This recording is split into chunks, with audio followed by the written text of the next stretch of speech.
로마서 강의 세 번째 시간이 되겠는데 오늘은 승리의 삶을 위해서라고 하는 제목으로 말씀을 나누도록 하겠습니다.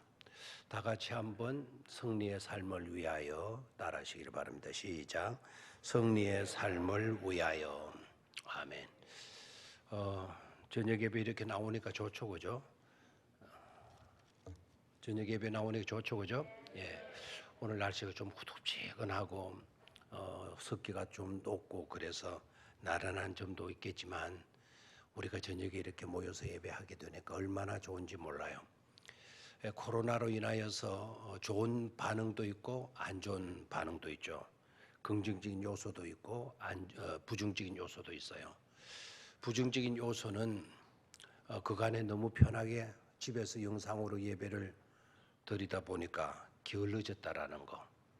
그래서 정규 예배 시간도 함께하지 못한다는 점. 이런 현상은 코로나가 안겨준 부정적인 결과라고 봐요. 근데 코로나 안 좋은 그 지독한 지긋지긋한 질병이지만 그 질병이 또 반대로 우리에게 유익을 준 점이 있어요. 긍정적인 요소.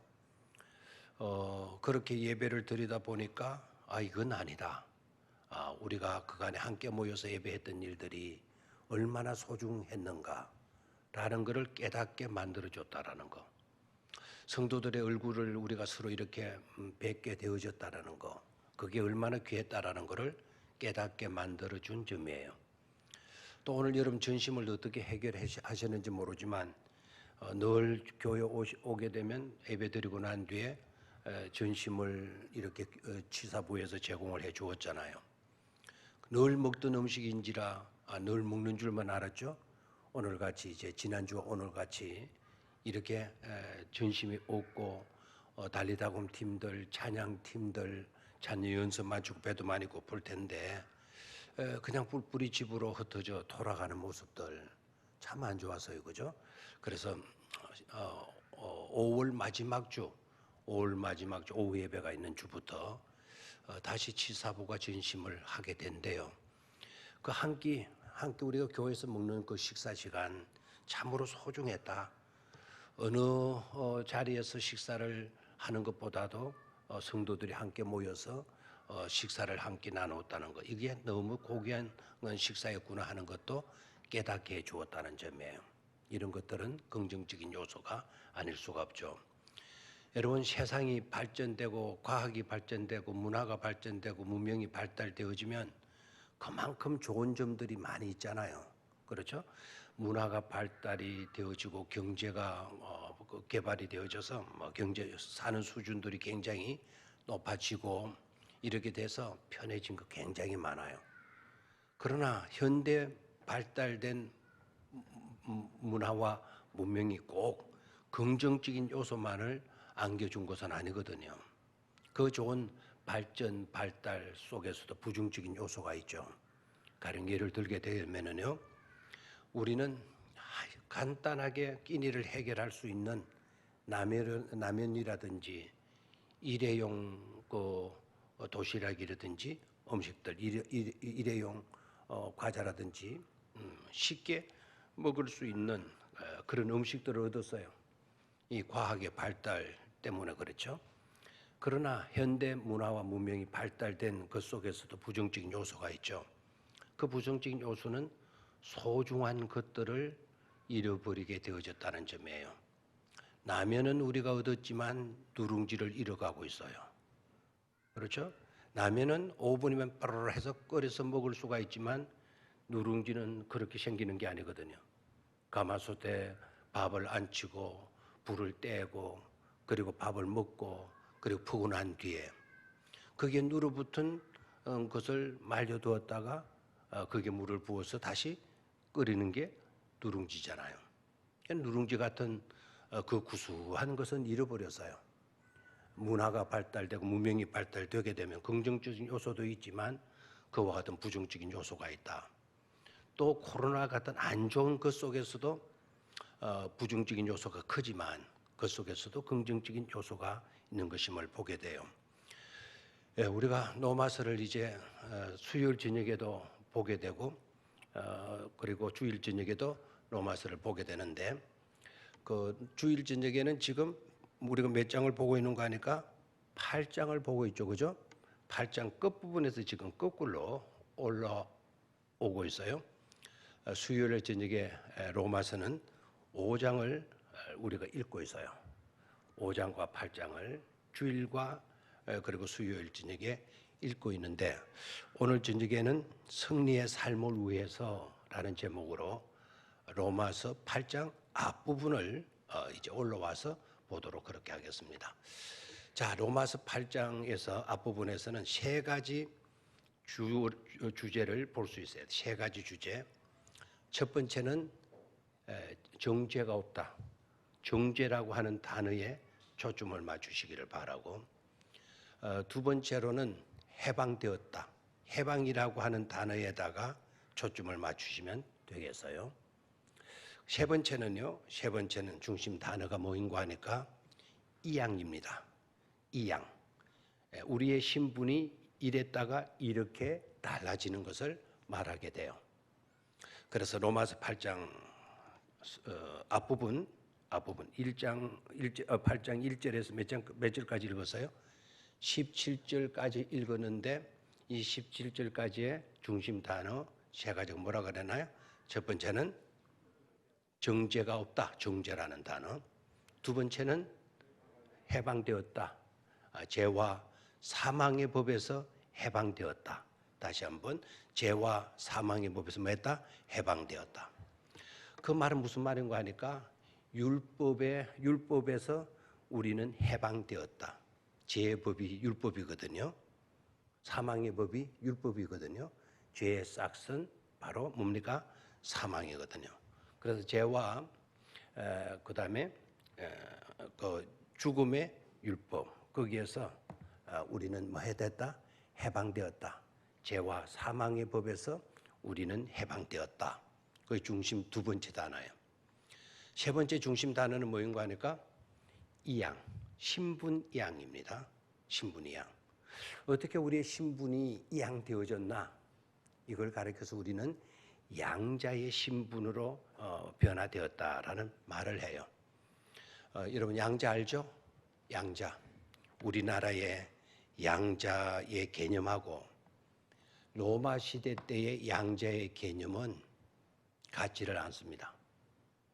그래서 우리가 양자의 개념을 우리가 성경에서 많이 보게 되는데요. 특히 로마서에서 갈라디아에서 그 양자의 영을 받았다. 그 양자의 영은 성령의 영을 말하거든요. 성령께서 너는 이제 네 육신의 자녀가 아니라 이 세상의 자녀가 아니라 너는 하나님의 자녀가 되었다. 네가 하나님의 자녀가 되었어. 이걸 성령께서 우리에게 가르치시는 거예요. 감동시켜 주시는 거예요. 아는 것 가지고는 안 되거든요. 감동을 주어서 우리 입에서 하나님을 아바, 아버지로 부를 수 있도록 만들어주는 역할을 누가 해요? 성령께서 했어요. 그래서 성령을 가르쳐서 성령을 가르쳐서 양자의 영이다 이런 말을 쓰기도 해요. 다시 한번 성령을 가르쳐서 뭐라고 그런다고요? 양자의 영. 그 말은 우리로 하여금 양자가 되어졌다라는 것을 가르쳐주고 또 양자가 되어졌다라고 하는 것에 대한 감동을 갖도록 만들어주는 것이 성령의 역할이고 있다. 성령이 그 역할을 한다고 해서 성령을 뭐라고 칭하기도 한다? 양자의 영이라고 칭하기도 한다라는 거예요. 아멘입니까? 자, 그래서 오늘 중심 단어 세 가지. 이거는 함부로 이야기할 중심 단어가 아니에요. 이미 중심 단어라 했으면은요, 그 단어가 중요하다는 뜻이 내포되어져 있잖아요. 그렇죠? 중심 단어. 여러 단어들이 있지만, 나열되고 있지만, 그 속에 대표적인 단어, 중심이 될 수 있는 중요한 단어를 가리키잖아요. 그래서 여러분, 정죄가 없다라고 하는 그 정죄의 용어와 그 다음에 그 죄와 사망의 법에서 너희들은 해방되었다. 그 해방되었다라고 하는 그 단어와 그리고 우리가 양자가 되어졌다. 이 양이라고 하는 이 단어는 굉장히 중요한 단어이고요. 그냥 중요한 단어라서 어렵게 들리고 부담스럽게 들려지면 안 돼요. 이 단어들은 우리와 실제적인 그리고 직접적인 연관성이 있기 때문에 이 말씀을 우리가 받을 때는 감동이 일어나야 돼. 뜨거운 감동이 일어나야 돼. 그리고 너무너무 기뻐서 막 어쩔 줄 모르는 그런 감동에 사로잡히면서 이 단어들을 사용할 수 있어야 된다 이 말입니다. 중요한 사건이니까요. 이거는 영원을 결정짓고요, 영원을 결정짓고 우리의 영에 관계된 문제들이기 때문에 이 단어들을 절대로 소홀히 여기지 마라. 중요하게 여기라. 중요하게 여긴다고 해서 어렵게 여기지 마라. 실제적으로 이 단어 속에서 주어지는 그 혜택을 누릴 수 있는, 그래서 감격하는 우리가 되어져야 된다 이 말이죠. 아멘입니까? 자, 그러면 1절로 올라갑니다. 8장 1절. 8장 1절. 8장 1절 다 같이 한번 읽어볼까요? 그러므로 이제 그리스도 예수 안에 있는 자에게는 결코 정죄함이 없나니. 그래서요. 뭐가 없다? 정죄함이 없다. 다시 한번, 뭐가 없다? 정죄함이 없다. 정죄가 뭐죠? 너는 죄인이야 라고 판결하는 거를, 딱 그렇게 낙인을 찍는 거를 정죄라 그래요. 그런데 그런 정죄가 우리에게는 있다 없다? 없다라는 거예요. 없다. 이러다 아멘이 안 나오죠. 너는 죄가 없어. 너는 이제 의인이야. 너는 이제는 죄인이 아니야. 너는 뭐라고요? 의인이야. 너는 무죄야. 라는 말씀을 누가 해 주시는가 하니까 하나님이 우리에게 해 주신단 말이에요. 그것도 하나님의 법정에서 너는 무죄야 라고 선포해 주는데, 이거는 뜨뜻한 물도 아니고 찬물도 아니고 닝닝한 상태로 그렇게 있으면 재판관이 고개를 끄덕, 왜 이러지 이거? 왜 이러지 이거? 내가 잘못 재판했나? 뭐 이런 식으로 하나님이 이상한 야릇해서 고개를 갸우뚱거리는지도 몰라요. 자, 너는 무죄다. 너는 이제 죄인이 아니야. 너에게 죄라고 낙인 찍을 수 있는 요소가 너에게는 없어졌어. 그러면 그래도 아멘이 안 나와요. 그죠? 뭐 이유가 있겠죠. 너무 감격해가지고 할 말을 잃어버리고 있겠죠. 그죠? 너무 좋으면, 너무 감격하면 할 말을 잃어버린다 그러잖아요. 자, 제가 지금 이 용어는 하늘 법정에서 있어지는 용어다 그랬죠. 의라고 하는, 이 정죄가 없다라고 하는, 무죄 선포라고 하는 이거는 하늘 법정에서 이루어지는 거예요. 자, 세상 법정에서도요. 세상 법정에서도 여러분들이 어떤 사람이 여러분을 죄인으로 걸었어요. 그래서 여러분들이 끌려갔어요. 재판장 앞에 섰어요. 세상 법정에서 저 상대방이 막 신문을 해요. 원고 측에서 신문을 하고, 피고인 제가 변호를 해요. 저는 말발이 별로 없어요. 제대로 변호도 못했어요. 제가 돈이 없어가지고 변호사 좋은 분을, 훌륭한 힘 있는 분을 사지도 못해. 국정 변호사 불러가지고 그 국정 변호사가 나를 위해 변호해 주었어요. 내가 들어도 그 변호가 신찮아요. 재판관이요, 재판을 하는데 내 문제를 거론하면서 아무개는 이러이러하였으므로 본 법정에서는 이분에게, 이 사람에게 무죄를 선포하노라 하고 땅땅땅 쳤으면 기분 좋겠어요, 안 좋겠어요? 뭐 난리죠. 막 살았다고, 감사하다고 일어나서 고개를 숙이며 10번도 막 고맙다고, 재판을 고맙다고, 심지어 제대로 변호도 안 해준 국정 변호사한테도 손을 잡고 고맙다고, 감사하다고 수없이 내까리며 인사했겠지 않았습니까? 않겠습니까? 그거는 내가 기껏 크게 잘못한 것이었기 때문에 벌금형 아니면 뭐 그런 것 정도로 끝나고 말아요. 뭐 불구속 기소가 한다, 불구속 기소를 당한다, 그런 정도로 끝날 재판임에도 불구하고 그 법정에서 자네는 무죄니 라고 말해주면 얼마나 기쁘겠어요. 아마 3년 묵은 체중도 한순간에 싹 내려가는 시원함을 아마 느낄 수 있었을 거예요. 그건 불과 이 땅의 문제거든요. 3, 4일의 문제거든요. 한 달, 두 달의 문제거든요. 1, 2년 정도의 문제거든요.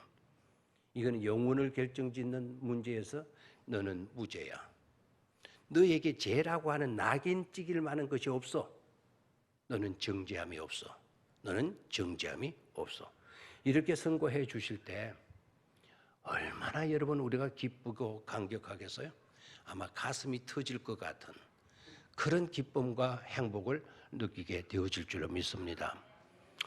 그것도 내가 잘해가지고 뭐 무죄다. 그럼 당연하지. 이런 생각도 했겠죠. 당연하지.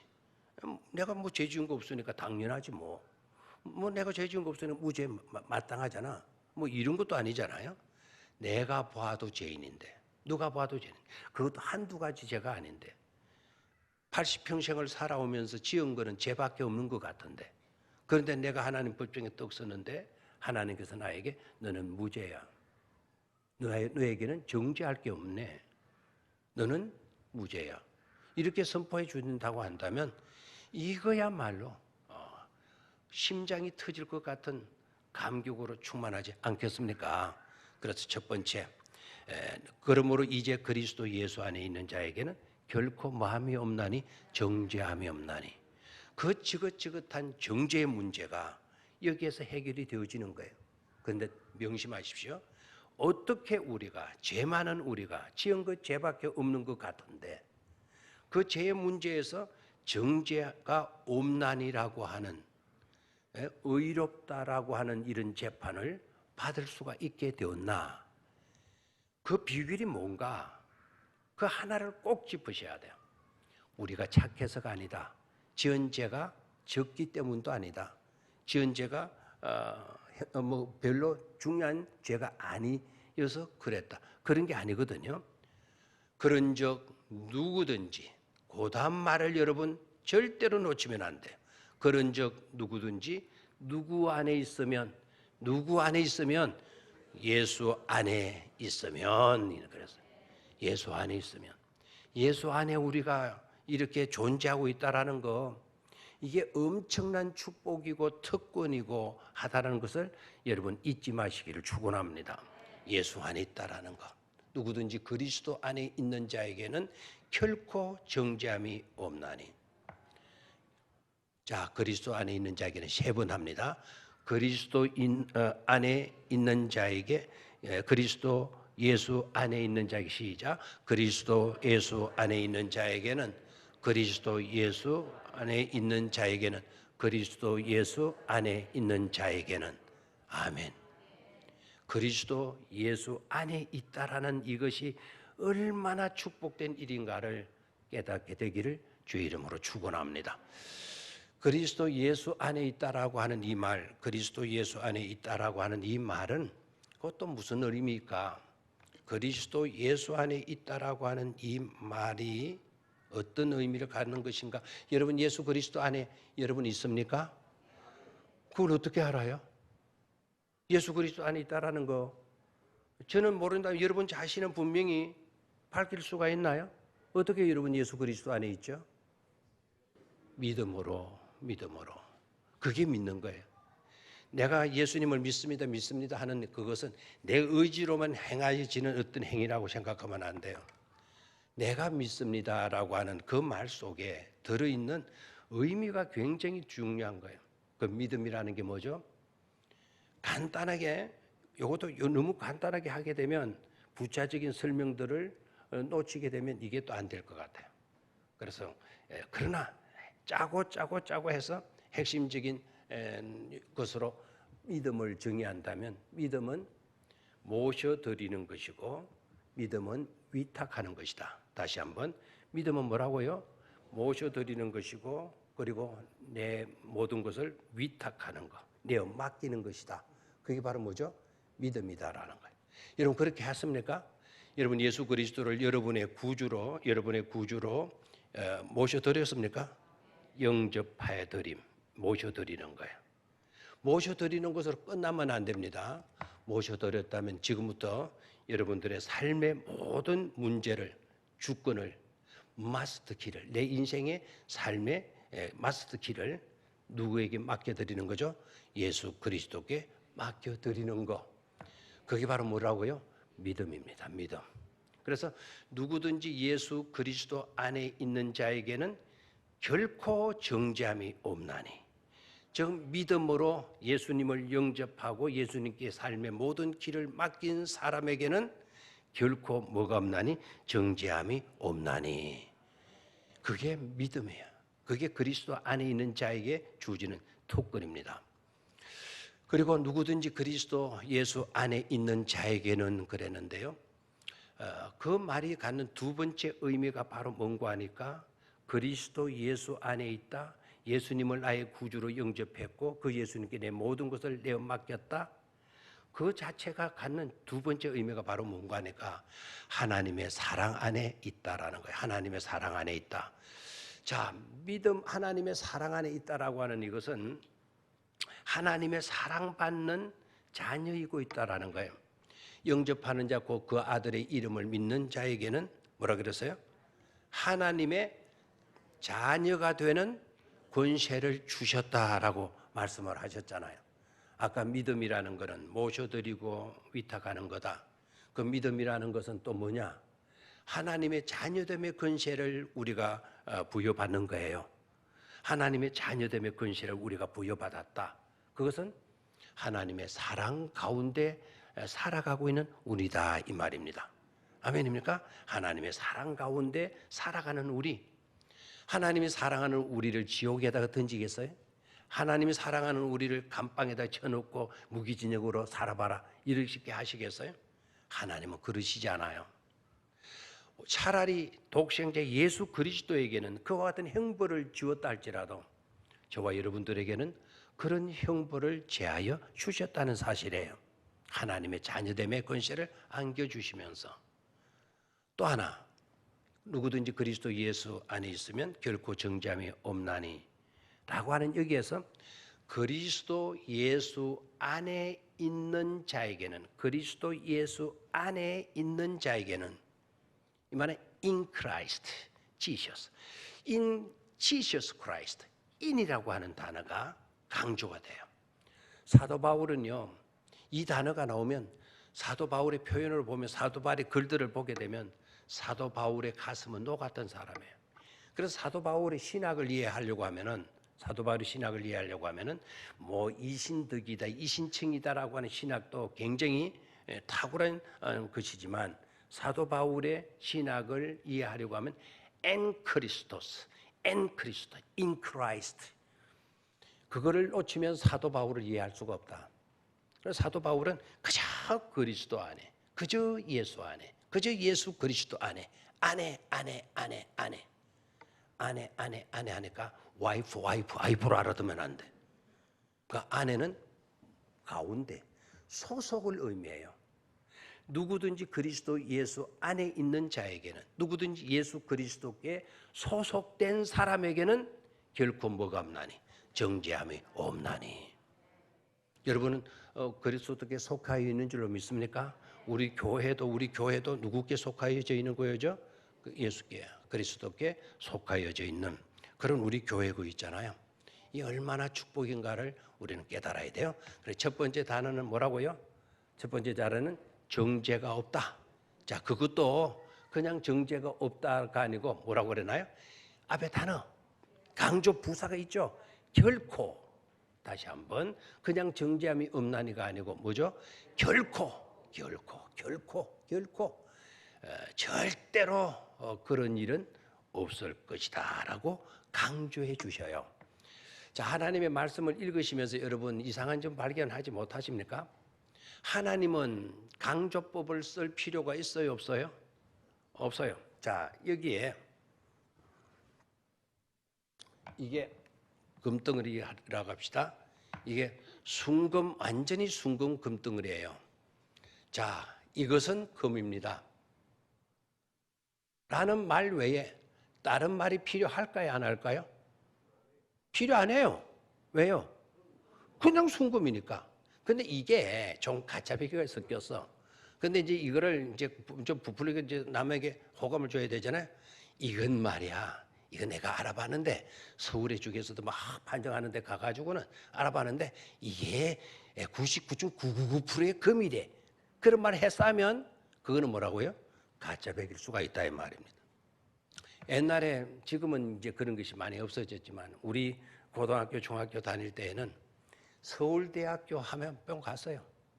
서울대학교. 지금도 그런지 모르겠지만 그래서 서울대학교 배지를 달고 다니면 이게 부름의 대상이 뭐 전부 다 우와 하게 되고 서울대학교로 배지를 달고 선배가 하나 찾아와도 우와 하고 막 쫄쫄다니고. 그런데 서울대학교 배지를 굳이 달아야 될 필요가 있나요, 없나요? 없어요. 진짜 서울대학생은 안 달아도 뭡니까? 서울대학생이에요. 굳이 그걸 달고 다니고 뭐 이렇게 뭐 자랑하고 뽐내고 하는 친구들은 가짜백이 서울대학생일 수도 있어요. 근데 하나님이 거짓말 하시는 분입니까? 하나님은 거룩한 분이고 진실되신 분이에요. 그런 하나님이 내가 너희를 사랑해 하면 되는데 내가 너희를 굉장히 사랑한단다. 죽도록 사랑한단다. 이런 표현을 쓸 필요가 있어요, 없어요? 없죠. 정죄함이 없어. 그러면 하나님이 그랬다면 그걸로 된 거 아닙니까? 그런데 하나님이 결코 정죄함이 없느니라. 이렇게 말씀을 하시죠. 결코라고 하는 이런 단어들은 하나님에 대해서는 소용이 없는 그런 단어예요. 하나님 말씀 자체가 사실이고 진리니까. 근데 그런 말씀을 쓰셔요. 그런 말씀들을 접하면서 여러분 깨달아야 돼요.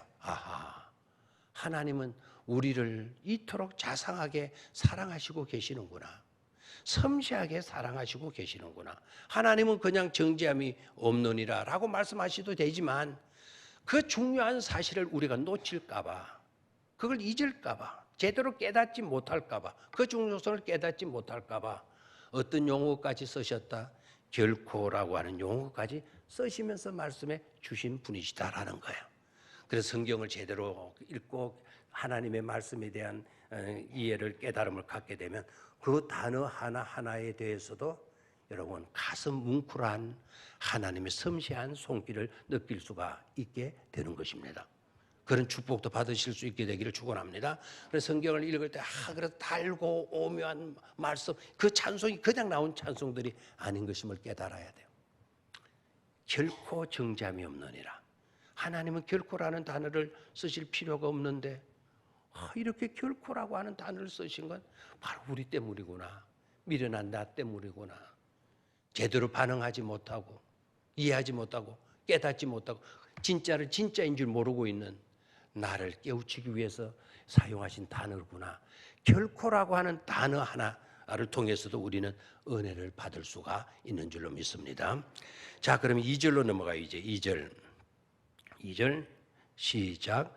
이는 그리스도 예수 안에 있는 생명의 성령의 법이 죄와 사망의 법에서 너를 해방하였음이라. 아멘. 거기에 너를이라고 하는 단어의 앞에다가 1번을 해놨죠. 1번을 했죠. 그 1번이면 난 외주로 가봐라 이 말입니다. 난 외주.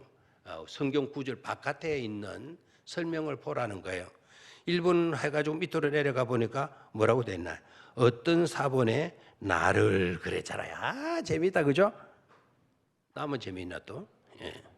자, 이는 그리스도 예수 안에 있는 생명의 성령의 법이 죄와 사망의 법에서 너를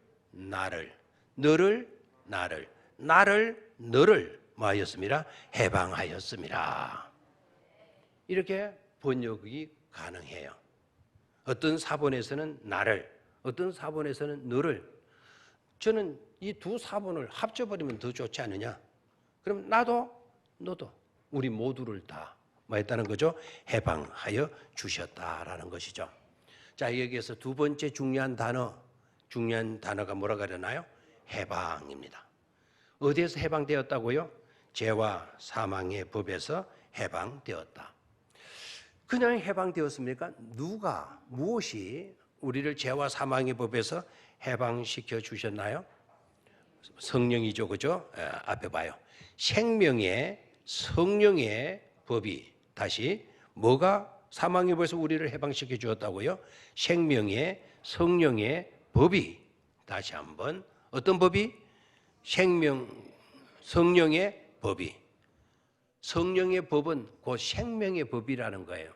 생명의 법은 곧 성령의 법이라는 겁니다. 그래서 생명의 성령의 법이 죄와 사망의 법에서 너를 뭐했다? 해방하였다. 자, 그런데 또 그 앞에 또 하나의 서술어가 붙어 있죠. 생명의 성령의 법이, 그 법이 그러면 어디에 있는 법이냐? 어디에 있는 법이 사망의 죄의 법에서 우리를 해방시켜 주었나? 그 법은 어디에 있는 법이었나? 그걸 또 밝히고 있어요. 2절. 이는 그리스도 예수 안에 있는, 다시 한번, 그리스도 예수 안에 있는. 아멘. 다시 한번, 그 법은 생명의 성령의 법, 생명의 성령의 법은 어디에 있던 법이다고요? 그리스도 예수 안에 있는 법이었다라는 거죠. 그리스도 예수 안에 있는 법, 예수님 안에 있는 법이 죄와 사망의 법에서 우리를 뭐 해주었다고요? 해방시켜 주었다라는 거예요. 그럼 예수 그리스도 안에는 여러분 어떤 법이 있나요?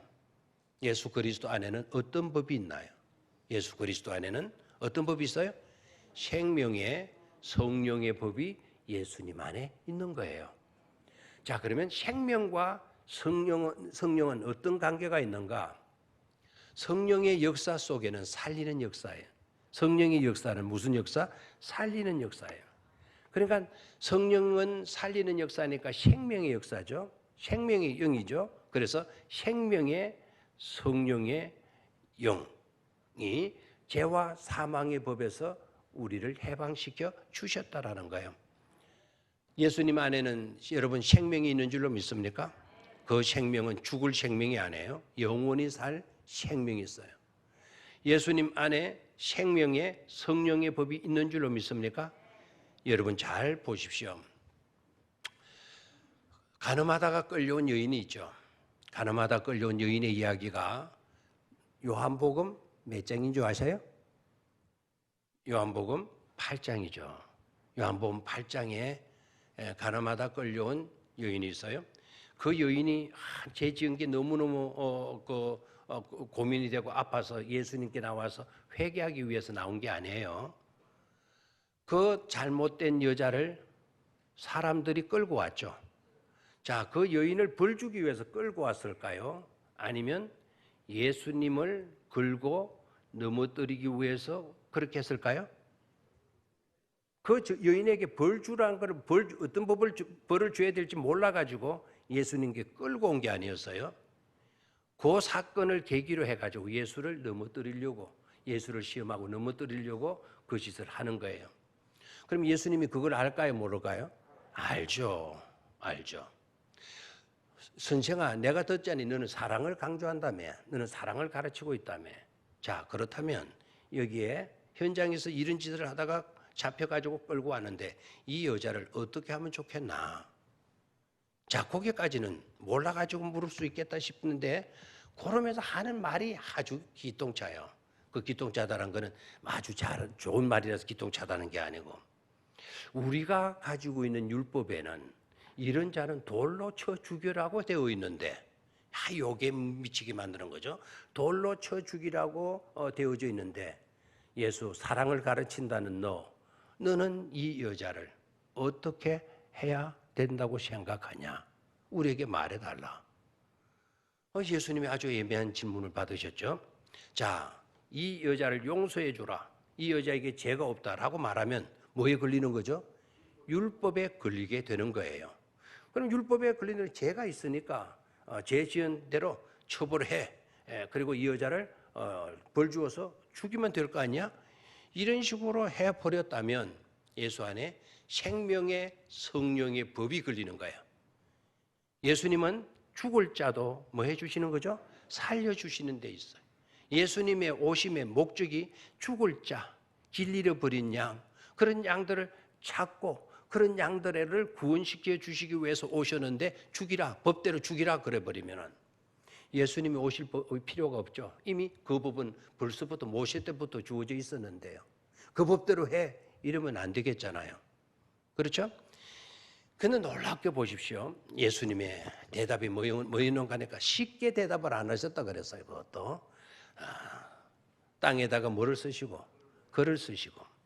지금까지도 아이러니인데 오늘 밤에 여러분 주무시면서 하나님이요, 그 예수님이 땅바닥에 쓰신 그 최초의 글이자 마지막 그 글을 저로 하여금 볼 수 있도록 해주세요. 무슨 글자를 쓰시는지 제게만 가르쳐 주세요. 오늘 기도하시기를 바라요. 하나님 특별히 나타나셔가지고 수모연 그런 분이 뭐 허연 두루마기를 입고 거대한 지팡이도 야야 네가 그걸 소원하더니 기특하다. 그때 예수가 쓴 글자는 이것이니라 라고 하면 막 내려지면 막 신문에다가 떠들어 제끼십시오. 막 KBS 방송국 막 MBC 다 불러가지고 예수님이 땅에다 쓰신 것은 이런 글자다라고 세계적인 화제거리가 되어질 겁니다. 근데 지금까지도 예수님이 땅바닥에 무슨 글자를 쓰시는지 아는 분이 있다 없다? 없다. 그래서 여러 가지 추측해요. 어떤 사람들은 네 자신을 알아라. 그것도 일리가 있는 것 같아. 그죠? 여러 가지로. 어떤 사람은 또 사랑이라는 썼을 거다. 사랑. 사랑이나 썼을 거다. 뭐 여러 가지로 쓰실 수가 있겠죠. 그런데 예수님이 무슨 답변을 하셨죠? 그래, 너희 가운데 죄 없는 자가 돌로 치라고 하겠습니다. 자, 이 말을 보십시오. 돌로 쳐라는 거예요. 율법대로 돌로 쳐라는 거예요. 율법을 이행했어요. 율법을 어기지 않아서 돌로 쳐라 했으니까. 그런데 앞에 예매한 단어를 하나 딱 붙여서 칠 수 있는 사람이 치라는 거예요. 칠 수 있는 사람은 누구죠? 죄 없는 사람. 너희 가운데 칠 수 있는 사람 돌로 쳐. 그 말은 죄 없는 사람 돌로 쳐. 지금 같으면 얼간이들이 있어가지고요, 당장 돌로 치는 사람도 있어요. 영웅심이 있는 사람, 나 죄 없는 있으면서 없는 죄는 그런 을빠진 인간이 있어요. 지금 예수님이 그런 사람들이 모이는데 돌로 쳐라고 하면 진짜 돌로 쳐 죽으면 어떻게 돼요? 그 시대는 그래도 마지막 남아있는 양심이 있었어요. 예수가 그 말을 하였을 때, 예수님이 그 말을 하였을 때 자기 자신을 보는 거예요. 어머, 나 죄 있지. 한두 가지가 아니지. 나 수많은 죄가 있어. 너희 가운데 죄 없는 자가 돌로 쳐. 나는 칠 수 있는 자격이 없구만. 나도 너도 그들도 모두가 다 나는 칠 수 있는 자격이 없다. 정죄할 자격이 내게 없다. 나도 죄인이다. 죄인이면 나도 돌로 쳐 죽임을 당해야 된다. 아무도 그 자리에 있던 사람이 돌로 친 적이 있었다 없었다? 없었다 이거예요. 참 엄청난 사건이죠. 가늠하다 끌려온 그 여인의 입장에서 서봐요. 가슴이 콩알만하게 되지 않았겠어요? 그 가냘픈 콩알만큼 된 그 간이 그 심장이 콩닥콩닥. 여러분 새를 잡아 보셨는지 모르지만 저는 새를 많이 잡아요. 많이 잡았어요. 동작이 얼마나 빨라는지 그냥 날아가는 것도 탁 잡고만, 뽀이 먹는 것도 탁 잡고만. 딱 잡아놓고 나면 얼마나 처량하고 불쌍한 생각이 드는 줄 알아요? 그거 딱 잡으면 그 털 속에 포도란 따뜻한 체온이 느껴져요. 그런데 이게 불안하고 두려우니까 그 새 가슴 속에 있는 심장이래야 얼마나 되겠어요? 그래서 콩닥콩닥. 어떨 때는 불쌍해서 나 죽까 싶어가지고도 그냥 그런 털 싹 빼가지고는 잠시 구이해보면 이게 맛이 귀찮아서 그 맛에 이끌려가지고 그 콩닥콩닥 뛰는 그 참새를 매가지고 획 돌려가지고 그저 구워 먹는. 참 내가 보면 이 목사 된 것도 이 기적이에요. 그 새 가슴도 콩닥콩닥. 사람의 심령이 어떠 하겠어? 그 여인의 심령이 어떠 하겠어? 그렇게 콩닥콩닥 뛰고 있는 그 여인을 향해서 여인아, 너를 정죄하는 사람이 있냐? 너를 죄인으로 너에게 심판하고 돌로 치는 사람이 있나? 여인은 벌써 피부로 느꼈죠. 사방을 두려움으로, 불안감으로, 초조함으로 사방을 둘러보고는 여인이 대답하죠. 뭐라고 그래요? 주여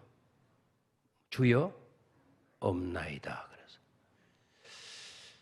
그 여인의 대답이 여러분 진실인 줄 알지만 그러나 문제가 있는 대답이에요. 그 자리에 예수님의 음성을 들었거든요. 너희들 가운데 죄 없는 자가 돌로 쳐라.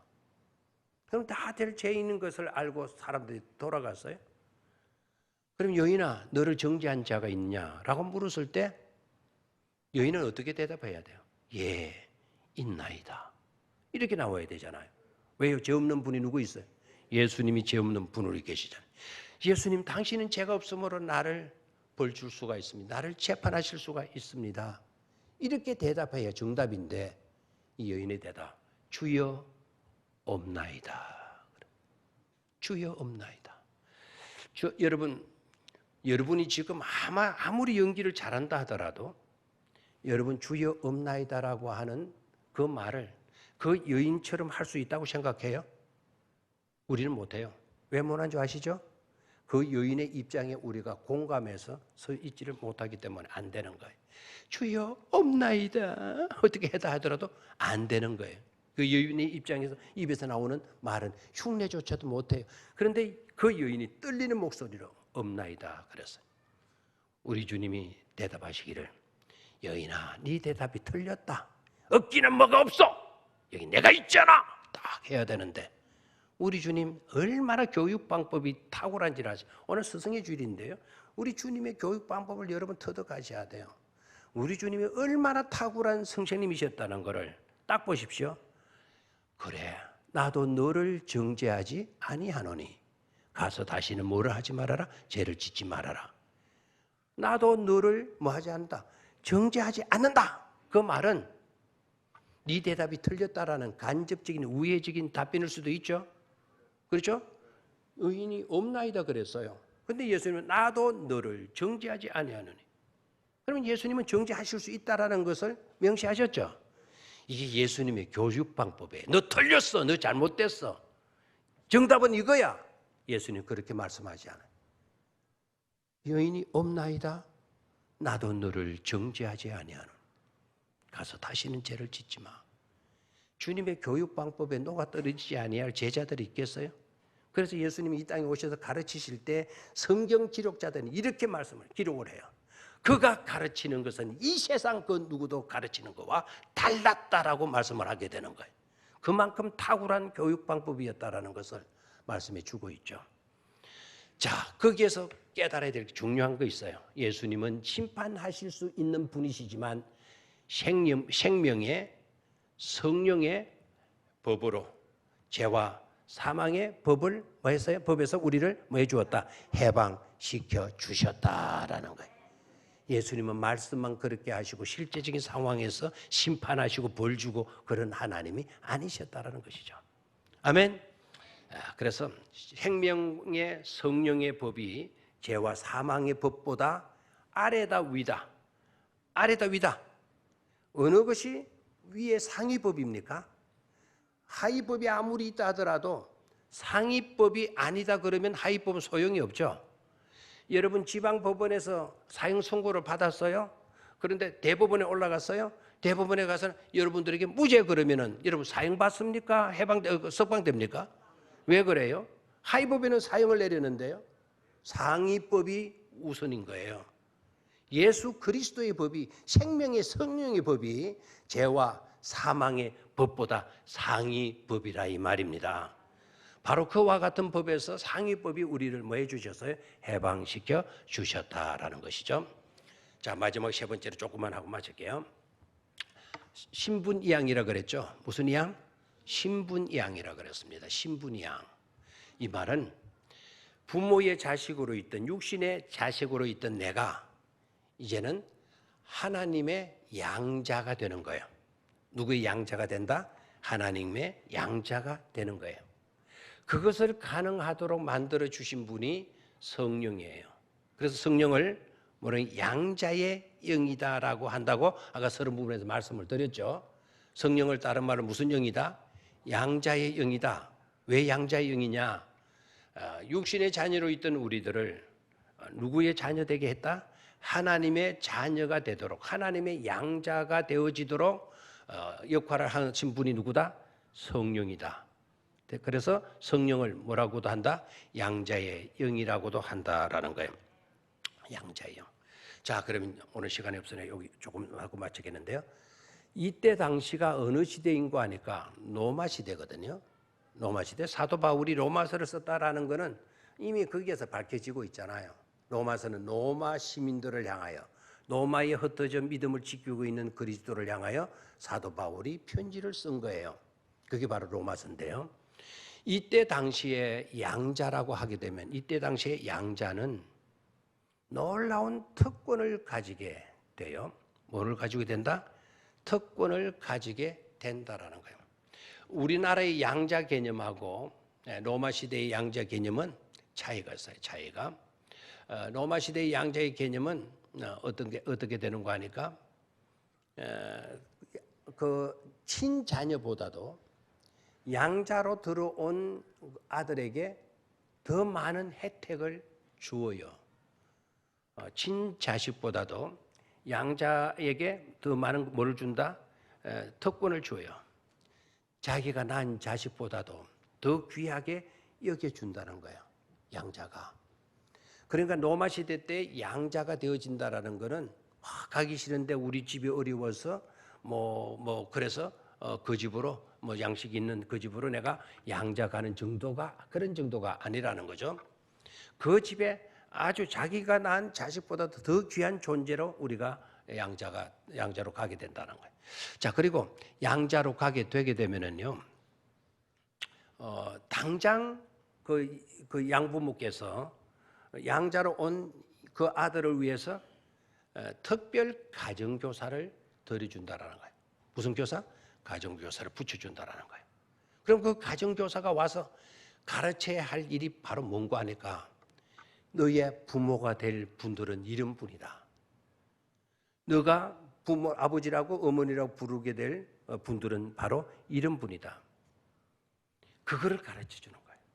그리고 양자가 이제 그 가정교사가 너희 부모는 사기쳐가지고 돈 많이 벌어가지고 말이야. 있어가지고 니를 장조를 벌어들인 게야. 이런 거 말하겠어요? 아니다라는 거예요. 너의 양부모들은 이런 훌륭한 분이라고. 그의 인격, 그의 근면성, 그의 모든 사회성, 이 모든 것들을 다 아름다운 용어들로, 아름다운 말로 가르친다라는 거예요. 그러면 양자로 간 이 사람은 그 가정교사를 통해서 양부모들의 훌륭한 점, 배워야 될 점들, 이런 것들을 습득을 하게 되는 거죠. 두 번째 중요한 거는요. 그리고 그런 교육이 마쳐지게 되면 끝부분에 가서 꼭 이렇게 중요한 말을 유언 삼아서 오늘 교훈의 마지막 결론 부분으로 삶으로 말하면 마지막 유언과 같은 말을 그 양자 되는 사람에게 해주는데 끝부분에 가서 뭐라고 해주는가 하니까 너의 양부모님들께서 너희를 위해서 이와 같은 이러한 저러한 것들을 이와 같은 것들을 상속으로 넘겨주었어. 너는 이와 같은 이런 것 저런 것들을 너는 상속받게 되었어. 라는 마지막 말을 해준대요. 여러분은 양자가 아니라서 아무도 대답도 감동도 없는데 너의 부모가 양자된 부모가 너를 위하여 이런 것 저런 것 다 이렇게 너를 위해서 상속으로 남겨두었어. 너는 그것을 네가 물려받는 거야. 그럼 양자로 간 사람 기쁘겠어요? 안 기쁘겠어요? 행복하겠어요? 안 행복하겠어요? 너무너무 벅찬 간격에 사로잡히게 되어지겠죠. 그게 가정교사의 마지막 시간에 그 말을 해주는 거예요. 뿌듯한 자부심을 갖게 되는 것이죠.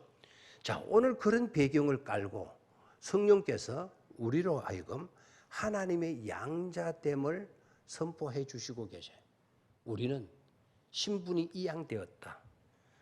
육신의 자녀에서 하나님의 자녀로, 하나님을 아버지로 부를 수 있는 하나님의 상속자로 우리가 신분이 달라졌다라는 거예요. 아멘입니까? 그것을 밝히고 있는 것이 어느 성경이다? 로마서 8장의 내용이다라는 것. 이 로마서 8장의 내용이 이토록 은혜로운 성경인 것임을 깨닫고 새롭게 읽고 있는 것으로 끝나지 말고 이런 축복이 저와 여러분들에게 주어지는 해당되는 축복인 것을 깨닫고 감사함으로 받으시고 감격하는 삶을 살아가실 수 있기를 주의 이름으로 축원합니다.